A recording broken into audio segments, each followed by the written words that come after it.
3. David Mason. David Mason nasceu em dezembro de 1956 na Geórgia, mas logo após seu nascimento, sua família se mudou para Oakland, Califórnia. Ele era um dos 8 filhos. Seus pais, Harris e Margie, eram pentecostais fundamentalistas rigorosos. Sua mãe ficou infeliz quando descobriu que estava grávida. Na época, ela tinha 3 filhas menores de 2 anos. Ela queria provocar um aborto, mas não conseguiu. Segundo as irmãs de David, ele era uma criança indesejada e sua mãe deixava isso claro. Margie queria entregar David para adoção, mas o pai dele se recusou a permitir isso.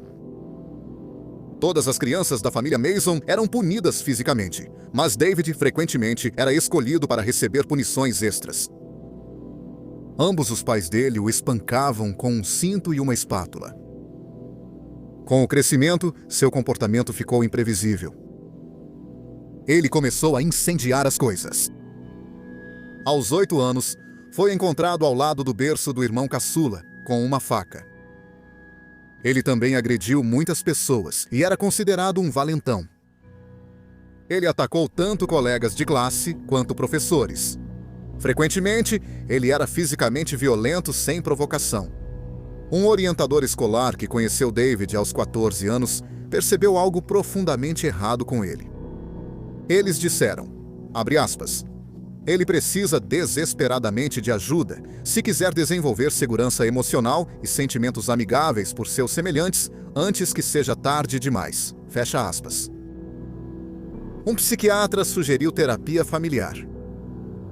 Em vez disso, Harris e Margie trancaram David em seu quarto. O abuso continuou no ensino médio e o comportamento de David piorou. Seus pais o colocaram em uma família acolhedora e depois em uma unidade de detenção juvenil.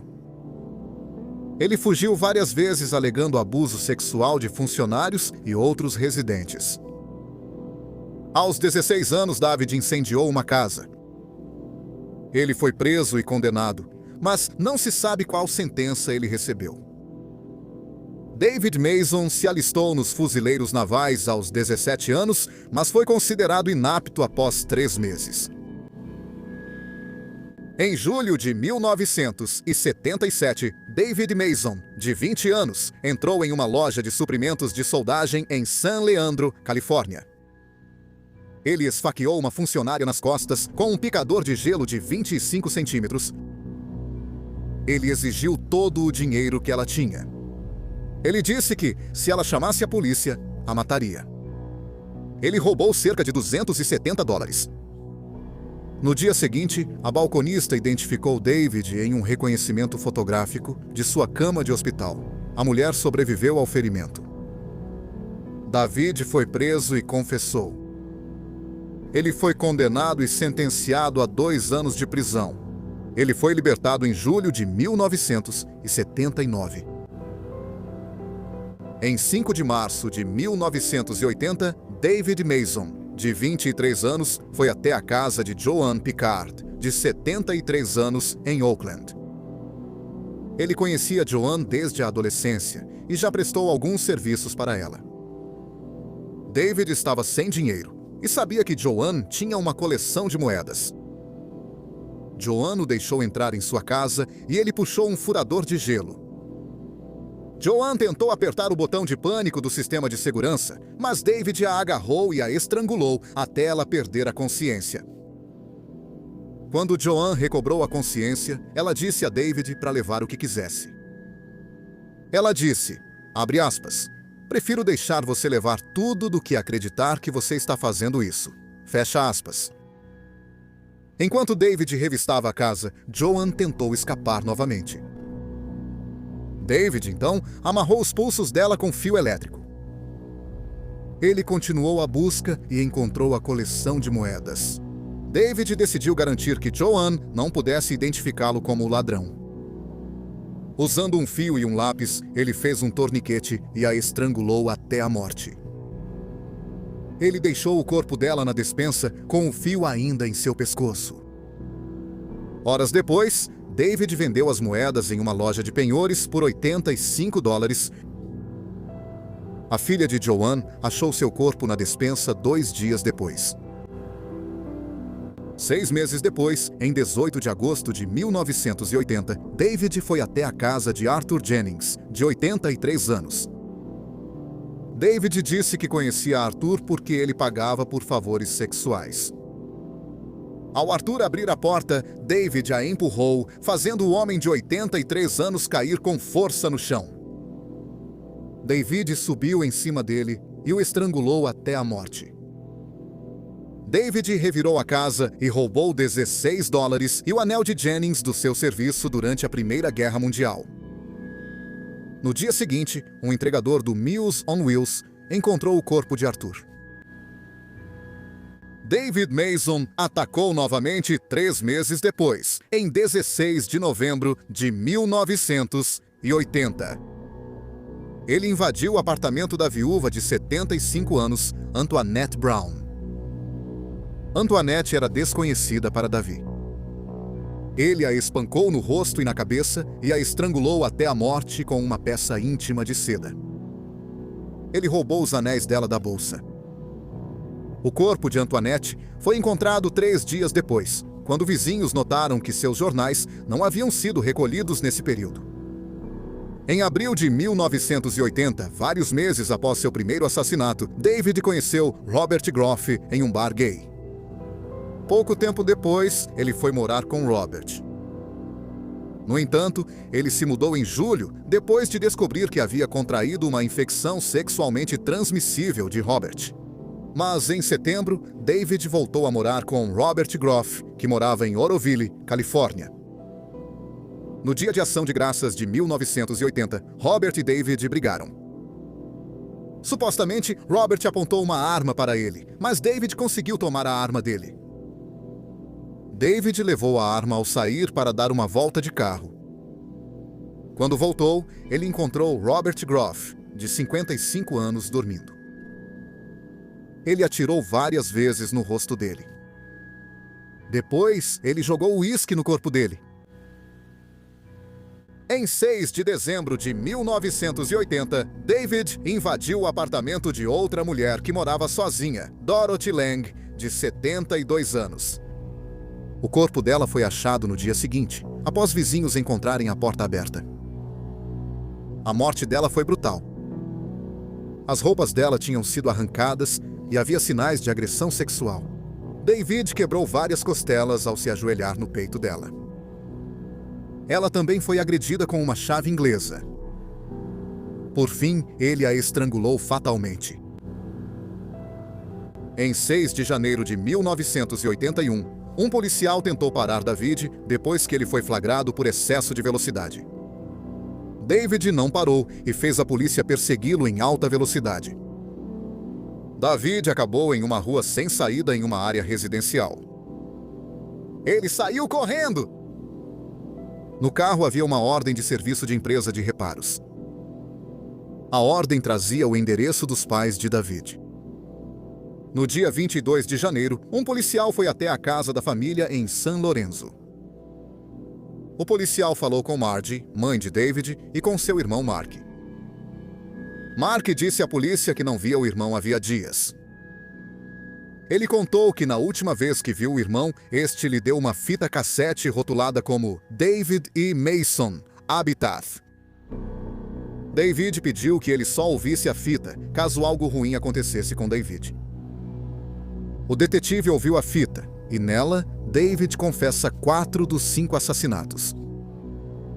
A confissão dele tinha informações que só o assassino saberia. David também disse que não sentia nenhum remorso pelo que havia feito. David concluiu a gravação de 45 minutos, dizendo que acreditava que morreria em um tiroteio com a polícia. Hotéis locais foram instruídos a ficar atentos a David. Em 4 de fevereiro de 1981, David fez check-in em um Holiday Inn em San Leandro, Califórnia.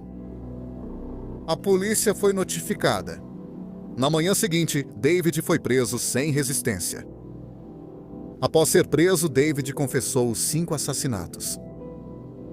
Os detetives o levaram para apontar a casa onde cometeu os assassinatos.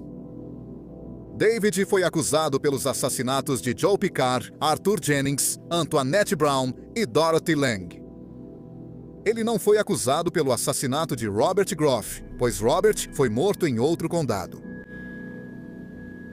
Mais de um ano depois, em maio de 1982, David aguardava julgamento na cadeia do condado de Almeida. Em 8 de maio de 1982, Boyd Johnson, de 24 anos, foi colocado no mesmo bloco de celas que David. Boyd ficou chateado porque queria ficar sozinho em custódia protetiva. Boyd também levou um cartão de visita ao bloco de celas. Era o cartão de visita do detetive responsável pelo caso dele. Os agentes penitenciários desaconselharam Boyd a levar o cartão ao bloco de celas. David e os outros 3 homens no bloco de celas acharam que Boyd poderia ser um informante. Boyd se recusou a contar a eles por que foi preso. No entanto, naquela noite, houve uma matéria especial no noticiário sobre o motivo de Boyd Johnson estar na cadeia. Ele havia sido acusado de assassinato. Dias antes, ele havia levado o departamento do xerife e a equipe de notícias até a cova rasa de Patrícia Garcia, de 21 anos. Patrícia havia sido agredida sexualmente e baleada várias vezes no rosto 6 meses antes, em novembro de 1981. David e mais 3 detentos assistiram ao noticiário. Boyd tomou um remédio para dormir e perdeu o noticiário. David perguntou aos 3 presos se queriam matar Boyd. David disse que conhecia a vítima, Patrícia Garcia. Além disso, David fazia parte de uma gangue na prisão e acreditava que matar poderia levá-lo a uma promoção no grupo. Quentin Shorter, um dos homens, aceitou ajudar. Os outros 2 detentos retornaram à cela. David e Quinton foram até a cela de Boyd, que ainda dormia. Eles usavam uma toalha amarrada como um garrote. Primeiro, eles bateram em Boyd e Quinton pulou em cima da barriga dele. Depois, Quinton segurou as pernas dele enquanto David o estrangulava com uma toalha. Depois, eles levaram Boyd até o chuveiro e o enforcaram, esperando que parecesse que ele tinha feito isso consigo mesmo. Mas em menos de 24 horas, os investigadores concluíram que foi um assassinato e David e Quinton confessaram o crime. David Mason foi a julgamento em março de 1983 pelos assassinatos de Joanne Picard, Arthur Jennings, Antoinette Brown, Dorothy Lang e Boyd Johnson. Uma das principais provas contra ele foi a gravação em cassete de David E. Mason Epitaph. Também havia um vídeo dele confessando sob custódia policial. David testemunhou e disse que não cometeu os 5 assassinatos. Na verdade, ele acobertava os verdadeiros assassinos, seus amigos. Porém, ele admitiu matar Robert Groff, por cujo assassinato ele não estava sendo julgado. O julgamento durou 7 semanas e o júri deliberou por mais uma. David Mason foi considerado culpado. Para a sentença, o júri podia escolher entre prisão perpétua, com possibilidade de liberdade condicional após 25 anos, ou pena de morte. Com sentença de 25 anos a perpétua, ele teria liberdade condicional em 16 anos e 8 meses. A família de David, inclusive seus pais, relatou os abusos que ele sofreu na infância. 2 jurados foram simpáticos a David e defendiam que ele pegasse de 25 anos a prisão perpétua. Acreditam que ele pode ser reabilitado. Os outros 10 queriam condená-lo à morte. Foi declarado a anulação do julgamento na fase da sentença. Em novembro de 1983, houve outra audiência de sentença. Durou cerca de 1 mês e então o júri deliberou por 6 horas e meia. Eles condenaram David Mason à morte. O cúmplice de David no assassinato de Boyd Johnson, Quentin Shorter foi condenado por assassinato e sentenciado a 25 anos à prisão perpétua. David se casou com Charlene enquanto estava preso. Não se sabe como eles se conheceram. No corredor da morte, David passou a sentir remorso pelos assassinatos. Ele decidiu que merecia a pena de morte. No início dos anos 1990, seu advogado entrou com recurso pedindo nova audiência de sentença. No entanto, em junho de 1993, após 10 anos no corredor da morte, David retirou o recurso. Ele queria ser executado porque achava que a pena era justificada e queria servir de lição para outros criminosos. A data de sua execução foi marcada para 24 de agosto de 1993. David não teve uma última refeição oficial. Em vez disso, no dia anterior à sua execução, ele passou um tempo com seus pais e sua esposa. Eles comeram sanduíches que foram fornecidos pela prisão. Por volta das 18h, ele se despediu de sua família e então foi levado para a cela de espera da execução. David teve a opção de cancelar a execução a qualquer momento. Ele recebeu um telefone na cela para ligar para seu advogado, que interromperia a execução. Mas David escolheu não ligar para ele. Às 00h05 do dia 24 de agosto de 1993, o assassino de 6 pessoas foi levado para a câmara de gás. Minutos depois, o diretor perguntou se ele queria desistir. David respondeu, abre aspas, não, diretor, eu quero continuar. Obrigado, diretor. Fecha aspas. David não fez uma declaração final oficial. Às 00h09, o processo de execução começou. David Mason, de 36 anos, foi declarado morto às 00h23. Nenhum familiar compareceu à execução, pois ele não queria que o lembrassem assim. David Mason foi a segunda pessoa executada na Califórnia desde que a pena de morte foi restabelecida em 1976. Ele foi a última pessoa executada na câmara de gás na Califórnia. Número 2. Walter Earl Ellis. Walter Earl Ellis nasceu no condado de Holmes, Mississippi, em junho de 1960. Quando era criança, sua família, que incluía 5 irmãos, mudou-se para Milwaukee, Wisconsin.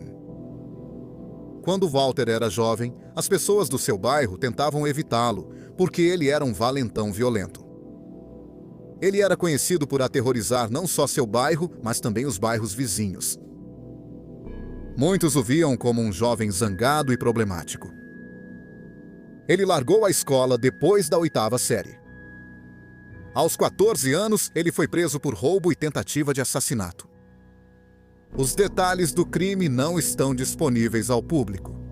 Segundo o Milwaukee Journal Senator, as acusações foram retiradas devido à sua idade. Ele acredita que Ellis cometeu seu primeiro assassinato em 1986, quando tinha 26 anos. Em 10 de outubro de 1986, o corpo sem vida de Deborah Harris, de 31 anos, foi encontrado boiando no rio. Harris era profissional do sexo em Milwaukee. No dia seguinte, o corpo sem vida de Tanya Miller, de 19 anos, foi encontrado entre uma casa e uma garagem no norte de Milwaukee. Como Harris, Miller era trabalhadora do sexo e foi estrangulada até a morte. Em 1990, Ellis era membro de uma gangue violenta que traficava drogas.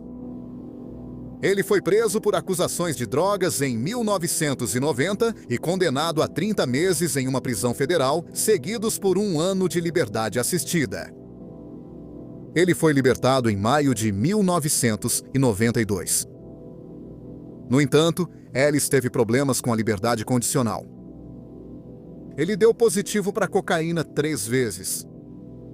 Ele não voltou para a prisão, mas teve que viver em uma casa de transição com regras rígidas. Ele só podia sair de casa para trabalhar, estudar e ir à igreja. Mas então, Ellis começou a subornar os funcionários da casa de transição e passou a ser autorizado a sair quando quisesse. Só registravam nos documentos que ele estava na casa. Foi exatamente isso que Ellis fez em 27 de novembro de 1992. Naquela noite, ele assassinou Irene Smith, de 29 anos, esfaqueando-a no pescoço e estrangulando-a. O corpo foi achado no dia seguinte. Semanas depois, Ellis saiu da casa de reintegração e não voltou. Ele foi preso pouco tempo depois e enviado de volta para a prisão. Após ser preso, ele relatou ao Departamento de Justiça de Wisconsin como subornava funcionários da casa de reintegração para entrar e sair livremente. Eles apuraram a denúncia e confirmaram sua história. Devido à cooperação, Ellis foi solto e teve a condicional reduzida. Em 13 de outubro de 1994, Ellis estrangulou e esfaqueou Karen Kilpatrick, de 33 anos. O namorado dela, Curtis McCoy, de 44 anos, foi preso pelo assassinato. No entanto, em fevereiro de 1995, McCoy foi absolvido da acusação de assassinato. Ellis matou novamente em abril de 1995. No dia 24 de abril, Florence McCormick, de 28 anos, foi encontrada no porão de uma casa vazia no lado norte de Milwaukee. Ellis cometeu um assassinato semelhante meses depois, em junho de 1995. O corpo de Sheila Ferrer, de 36 anos, foi encontrado em uma casa abandonada no lado norte de Milwaukee. Ambas as mulheres trabalhavam no prostituição. No dia 30 de agosto de 1995, o corpo de Jessica Payne, de 16 anos, foi encontrado atrás de uma casa vazia. Na época, parte da mídia suspeitava que os 3 assassinatos estivessem relacionados. A polícia afirmou não haver provas ligando todos os assassinatos. Eles estavam confiantes de que Jessica não foi morta pelo mesmo homem que matou as outras 2 mulheres. Jessica era branca, não era trabalhadora do sexo e teve a garganta cortada.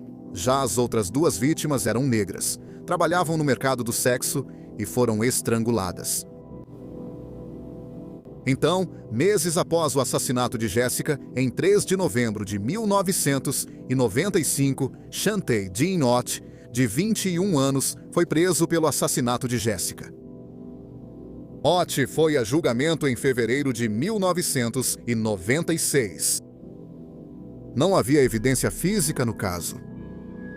Uma faca foi achada na casa de Ott e o legista afirmou que ela pode ter sido a arma do crime. No entanto, ele apenas disse que a faca era uma arma de lâmina afiada e que Jessica foi morta com uma arma de lâmina afiada. Não havia sangue na faca. A principal prova contra Ott é o depoimento de 2 amigos. Um mês após o assassinato de Jessica, seu amigo Richard Gwynn estava preso. Detentos informaram aos funcionários que Quinn participou do assassinato de uma garota branca. Ele foi interrogado e disse que estava andando com Jessica Payne, Chantay Ott e um terceiro homem, Sammy Hathaway, em um carro fumando maconha. Quinn disse que Jessica, Ott e Hathaway saíram do carro juntos. Somente Ott e Hathaway voltou para o carro. Disseram que tentaram roubá-la, mas sem achar dinheiro, Ott cortou sua garganta.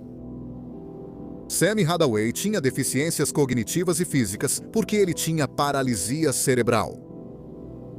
Hathaway foi interrogado 3 vezes pela polícia e negou envolvimento no assassinato.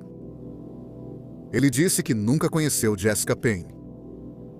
Mesmo assim, ele foi preso. Após ser preso, afirmou que Ott cometeu o assassinato. Nenhuma das entrevistas com Hathaway foi gravada. Nem Gwynn nem Hathaway foram acusados de matar Jessica. Chantay Ott foi condenado pelo assassinato de Jessica. Ele foi condenado à prisão perpétua. Enquanto isso, Walter Ellis continuou sua onda de assassinatos. Em 18 ou 19 de junho de 1996, Ellis matou Joyce Means por estrangulamento, de 41 anos. Em 20 de junho de 1996, seu corpo foi encontrado em uma casa vazia que estava sendo reformada.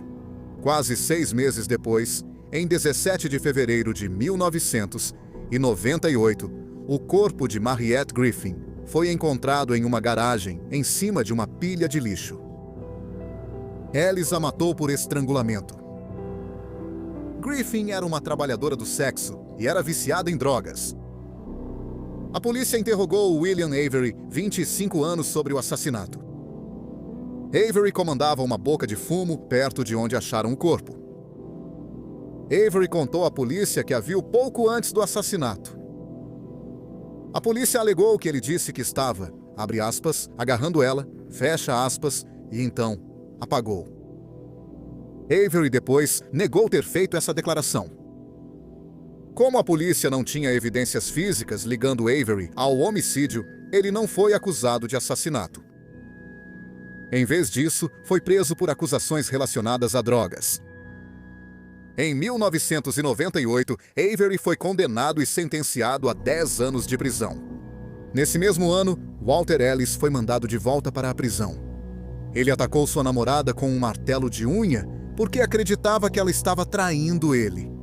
A mulher sobreviveu, mas precisou de 30 grampos e mais de 22 pontos. Ele se declarou culpado por lesão corporal culposa de 2º grau e foi condenado a 5 anos de prisão. Em 2001, Ellis foi libertado da prisão. Antes de ser libertado, ele deveria fornecer uma amostra de seu DNA. No entanto, por razões que nunca foram esclarecidas, o Departamento de Justiça de Wisconsin nunca inseriu o perfil dele em seu banco de dados. Nem se sabe ao certo se coletaram DNA de Ellis. Em 2004, William Avery foi acusado pelo assassinato de Mariette Griffin em 1998.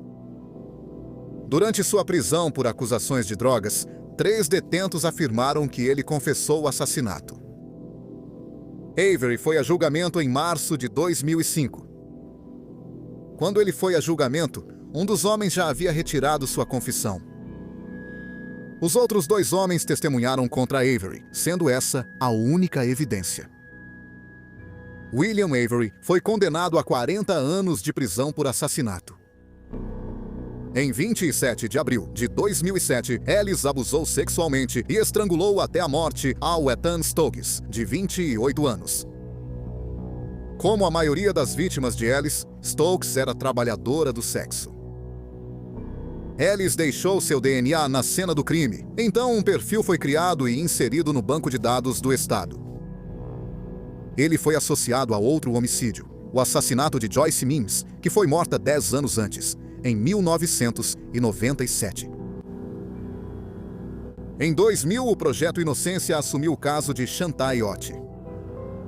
Ott havia sido condenado pelo assassinato de Jessica Payne, de 16 anos, em 1996. A única prova contra ele era o depoimento de seus 2 amigos. Em 2001, o DNA de Seaman encontrado na cena do crime foi testado. O DNA não pertencia a Ott nem aos seus 2 amigos. O promotor argumentou que Ott não havia sido condenado por agressão sexual, então o DNA não o inocentava do assassinato. O juiz concordou e Ott continuou na prisão. Então, em 2007, o DNA foi compatível com o do assassino de Joyce Mims e Theon Stokes. A polícia reabriu a investigação do assassinato de Jessica Payne. Entrevistaram Sammy Hadway, que testemunhou contra Ott. Ele admitiu que havia mentido quando acusou Ott. Ele disse que foi coagido pela polícia a culpar Ott. Em dezembro de 2008, a condenação de Ott foi anulada e ele foi obrigado a ser julgado novamente. Ele foi libertado sob fiança em janeiro de 2009. Meses depois, as acusações foram retiradas. Chantal Ott passou 13 anos na prisão por um assassinato que não cometeu. Em maio de 2009, o DNA de Ellis foi ligado a outros 3 assassinatos: Deborah Harris, de 31 anos, e Tanya Miller, de 19 anos, que foram suas 2 primeiras vítimas, e Sheila Farrer, de 37 anos, que foi uma de suas vítimas em 1995. Semanas depois, ele foi ligado a um sétimo assassinato, o de Florence McCormick, de 28 anos, em 1995. Depois, ligaram o DNA dele aos assassinatos de Irene Smith, de 25 anos, em 1992, e de Karen Kilpatrick, de 32 anos, em 1994. No entanto, na época, a polícia não revelou os nomes de Smith e Kilpatrick. A polícia ainda não sabia que era o DNA de Ellis, porque, embora devessem tê-lo em arquivo, não tinham. Uma força-tarefa compilou uma lista de possíveis suspeitos com base em vários fatores, como antecedentes criminais. Eles também usaram o programa de captura de criminosos violentos do FBI. Os suspeitos de interesse eram homens cujo DNA deveria estar registrado, mas não estava. Eles chegaram a mais de 500 pessoas de interesse, e uma delas era Walter Ellis. Ellis tinha uma condenação por violência contra mulheres. Ele também foi interrogado sobre o assassinato de Irene Smith. Ele foi descartado como suspeito do assassinato de Smith, porque a casa de transição registrou que Ellis estava lá na hora do crime. Depois, descobriu-se que Ellis subornava funcionários para sair da casa de transição quando queria. Diversas vezes, a polícia pediu que Ellis fosse até a delegacia e fornecesse uma amostra de DNA. Mesmo assim, ele os evitava. A polícia obteve mandado de busca para o motel onde Ellis morava. Pegaram sua escova de dentes para um teste de DNA. Era compatível com os 9 assassinatos. Em 5 de setembro de 2009, Walter Ellis, de 49 anos, foi preso e acusado de 7 dos 9 assassinatos. Após sua prisão, a polícia revelou que o DNA dele estava ligado aos assassinatos de Irene Smith e Karen Kilpatrick. Em abril de 2010, William Avery entrou em contato com a promotoria do condado de Milwaukee. Por 5 anos, ele esteve preso pelo assassinato de Mariette Griffin, em 1998. Avery solicitou que o DNA do caso fosse testado. O DNA foi comparado ao DNA de Ellis e houve uma correspondência. Semanas após escrever para o escritório do promotor em maio de 2010, a condenação de Avery foi anulada e ele foi libertado da prisão. Após a prisão de Ellis, o estado de Wisconsin foi criticado pela forma como lidou com a coleta de DNA. Descobriu-se que 12 mil pessoas que deveriam ter seu DNA no banco de dados do Departamento de Justiça de Wisconsin não estavam no banco de dados. Críticos observaram que, se tivessem coletado o DNA de Ellis em 2001 e o tivessem carregado corretamente no banco de dados, William Avery talvez não tivesse sido condenado injustamente. Além disso, Ethereum Stokes, que foi assassinado em 2007, talvez não tivesse sido morto. Também houve críticas de que a polícia permitiu que um assassino em série agisse sem ser detectado por 21 anos. Muitos acreditam que a polícia não investigou adequadamente a maioria dos assassinatos porque a maioria das vítimas era formada por mulheres negras que trabalhavam no comércio sexual. Em fevereiro de 2011, Walter Ellis não contestou as acusações dos 7 assassinatos que cometeu ao longo de 21 anos. Os 7 homicídios pelos quais ele foi condenado foram os assassinatos de Deborah Harris, Tanya Miller, Irene Smith, Florence McCormick, Sheila Ferrer, Joyce Mims e Othel Stokes. Embora o DNA tenha ligado Walter Ellis aos assassinatos de Karen Kilpatrick, Jessica Payne e Mariette Griffin, ele não foi acusado por esses crimes. Shanta Ayat e William Avery foram condenados injustamente pelos assassinatos de Jessica e Griffin, respectivamente. Walter Ellis recebeu 7 sentenças de prisão perpétua consecutivas. Depois que Walter Ellis foi sentenciado, ele participou de uma troca de prisioneiros e no outono de 2013 foi encarcerado na penitenciária estadual de Dakota do Sul, em Sioux Falls, Dakota do Sul. Em 1º de dezembro de 2013, 4 anos após Walter Ellis ser preso, o assassino de pelo menos 10 mulheres morreu devido a complicações do diabetes. Walter Ellis tinha 53 anos de idade. Número 1. Carol Edward Cole. Carol Edward Cole nasceu em maio de 1939 em Sioux City, Iowa. Quando era jovem, sua família se mudou para a Califórnia. Pouco tempo depois, seu pai foi convocado para servir na Segunda Guerra Mundial. Isso deixou Cole e seus 2 irmãos sob a custódia exclusiva de sua mãe abusiva. Ela vestia Cole com roupas de menina para humilhá-lo. Ela também tinha casos e às vezes levava Cole com ela quando ia encontrar os homens. Cole sofreu muito na escola. Ele era zoado porque as outras crianças achavam que seu primeiro nome, Carol, era nome de menina. Então, ele passou a descontar nos outros e intimidar outras crianças. Cole diz que aos 8 anos afogou um colega de brincadeiras de 9 anos, Dwayne, em um lago em Richmond, Califórnia. Cole disse que matou o garoto porque ele havia zombado do seu nome. A polícia considerou um acidente.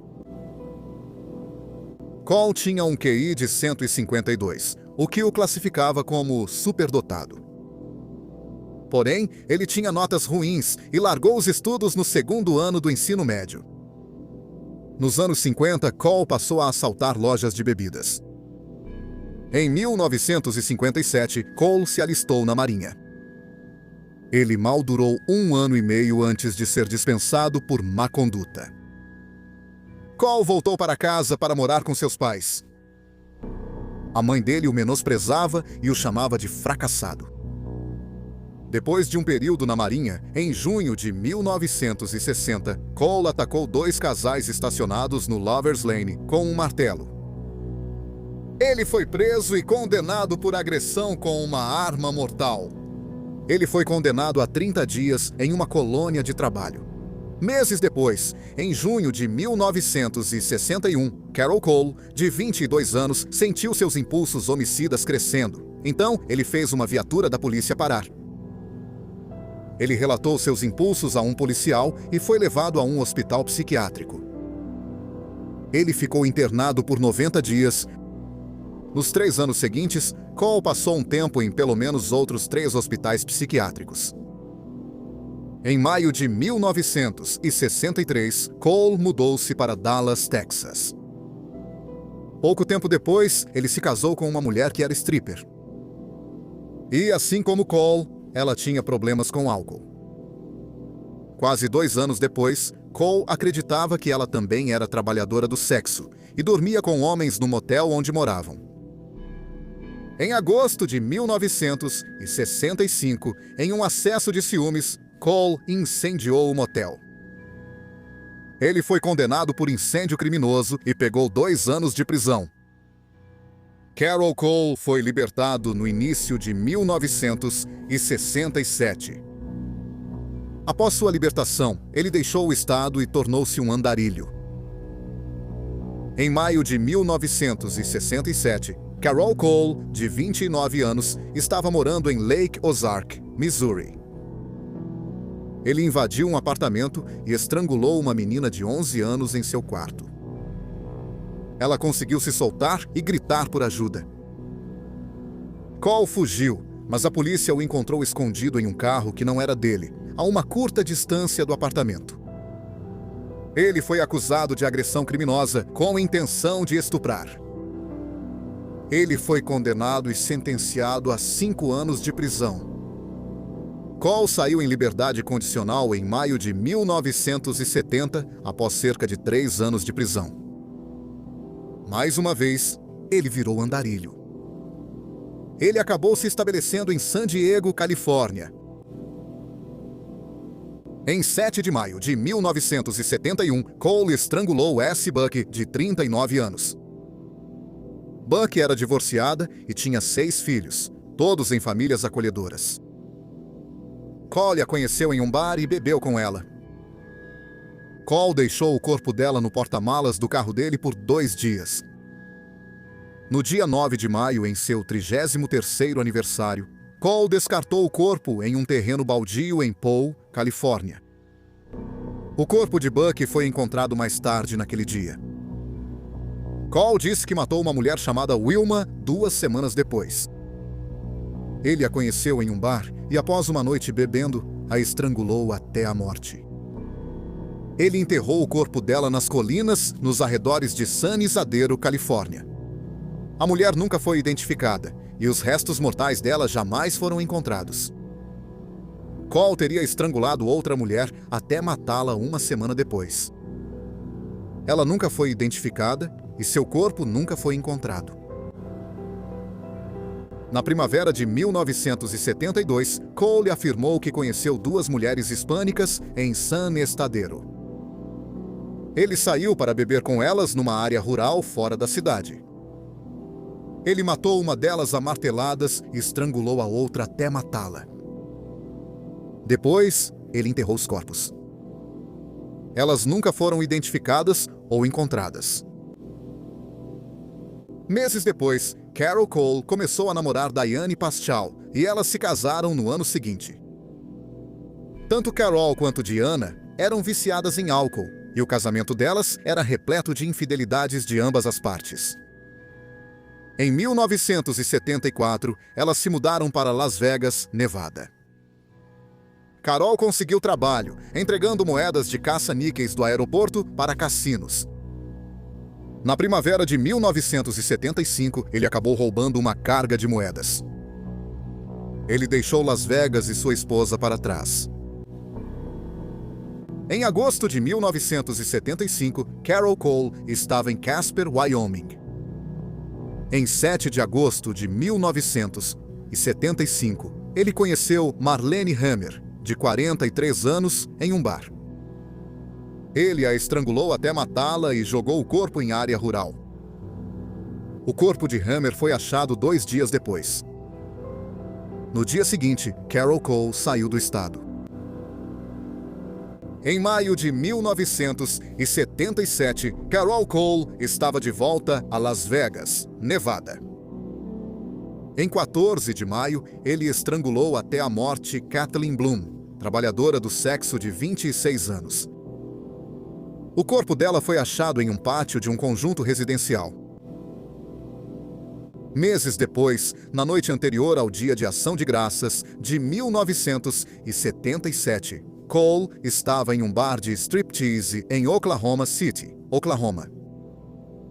Ele disse que foi para casa com uma mulher e, enquanto faziam sexo, ele desmaiou. Ao recobrar a consciência, viu o corpo da mulher morto na banheira. Ela estava parcialmente desmembrada. Na geladeira, ele encontrou os pés dela e a mão direita. Na frigideira no fogão estava parte das nádegas dela. Ele esquartejou o corpo com uma arco de serra e colocou as partes em um saco de lixo. Depois, ele descartou os sacos com o lixo. A mulher nunca foi identificada e seus restos mortais nunca foram encontrados. Carol Cole voltou para San Diego e foi morar com sua esposa separada, Diana. No entanto, ele continuou a traí-la. Em 27 de agosto de 1979, ele conheceu Bonnie Sue O'Neill, de 39 anos, em um bar. Ele a levou de volta para a loja de eletrodomésticos onde estava trabalhando. Ele a estrangulou até matá-la e jogou seu corpo no lixo. Não se sabe se o corpo dela foi recuperado. Em 9 de setembro de 1979, Cole estrangulou até a morte sua esposa de 25 anos, Diana.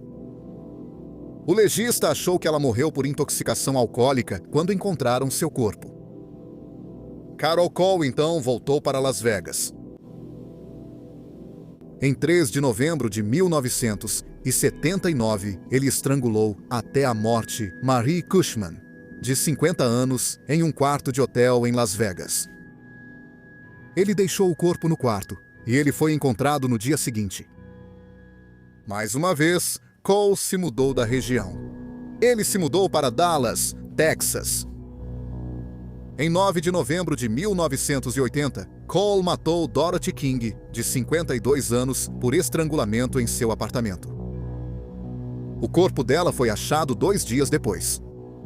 O legista achava que ela morrera por intoxicação alcoólica. Em 12 de novembro de 1980, ele estrangulou Wanna Faye Roberts, de 32 anos, até matá-la. Ele deixou o corpo dela entre as árvores. A polícia refez os passos de Roberts, que foi vista pela última vez em um bar, bebendo com um frequentador do local. O barman disse que o homem se chamava Eddie. Infelizmente, essa pista não o levou até Carol Edward Cole. Em 30 de novembro de 1980, Cole conheceu Sally Thompson, de 43 anos, em um bar, e foi até o apartamento dela. Os filhos dela foram ao apartamento, tentaram entrar, mas a porta estava trancada. Carol, que estava no apartamento, abriu a porta, e eles passaram por ele à força. Encontraram a mãe de bruços, morta no chão da sala. A calça e a roupa íntima dela estavam nos tornozelos. Foram a um vizinho e ligaram para o 911. Quando os policiais chegaram, encontraram Cole aguardando na sala ao lado do corpo. Cole relatou à polícia que foi ao apartamento para ter relações sexuais consensuais com Thompson. Mas enquanto ele a despia, ela desmaiou e morreu. Cole foi preso. O legista não encontrou sinais de trauma no corpo de Thompson, então a causa da morte foi indeterminada. Então Cole foi liberado. A detetive da polícia, Alwanda Roberts, leu o arquivo sobre a morte de Thompson. Ele notou que o nome do meio de Cole era Edward e que ele morava perto da casa de Roberts. Ele também descobriu que Cole tinha uma ficha criminal extensa, incluindo a invasão de um apartamento em 1967 no Missouri e o estrangulamento de uma menina de 11 anos. Mais tarde, o detetive interrogou Cole, que confessou os assassinatos de Dorothy King, Wanda Roberts e Sally Thompson. Em seguida, ele continuou e confessou 3 assassinatos que cometeu em San Diego, 2 em Las Vegas e 1 em Casper.